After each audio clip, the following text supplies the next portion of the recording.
Iran is going to, I guess, be the end-all for the moment of oil prices. What can you tell us about exports? Are they going to be more hit than we think?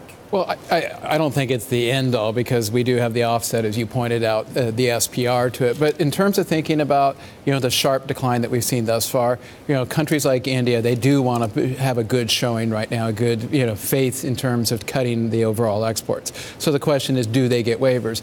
The one thing that people think that we now know, we learned this from Rusal earlier this year, is that the form of sanctions that this government uses on individuals, not corporations, you can't restructure, you can't get out of them.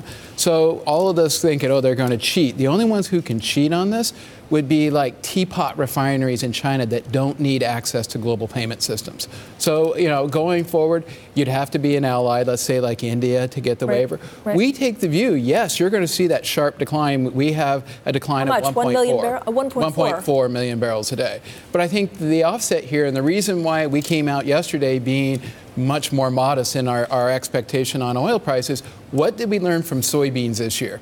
Yes, we were all sitting around, in fact, on this program, bowled up on soybeans in the middle of July, and the administration used the CCC and poured water on that outlook.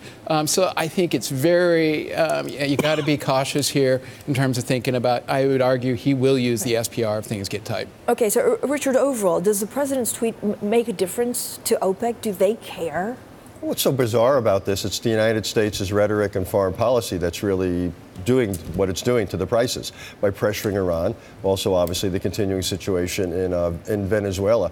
So if we weren't triggering this crisis, I don't think we'd have oil above $80 a barrel. So to pick on OPEC just seems to be odd. It's also a bit of a throwback, given how the United States has emerged as such a big oil producer and exporter now.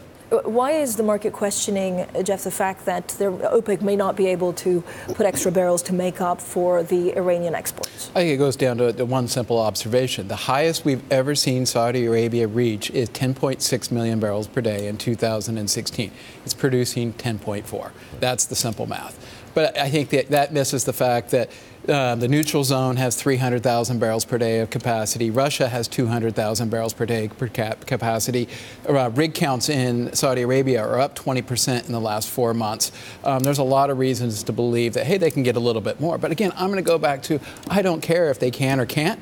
We have the SPR that can produce or deliver oil at 4.4 million barrels per day. And again, from our soybean experience, we know he'll use it. Right, but so again, what does that mean for the price of Brent? Is it too high? We think we're going to go back into that $70 to $80 a barrel trading range. Our target for the end of this year is 75. We think you can trade above 80. But I want to emphasize this to the investors out there. Oil still has a 10% carry on it. I mean, the S&P's had a great year. It's up 10%. So being long oil and given the carry is a 10% return. So even though I'm not bulled up on prices from here, I'm bullish on returns, and I still think it's a good investment.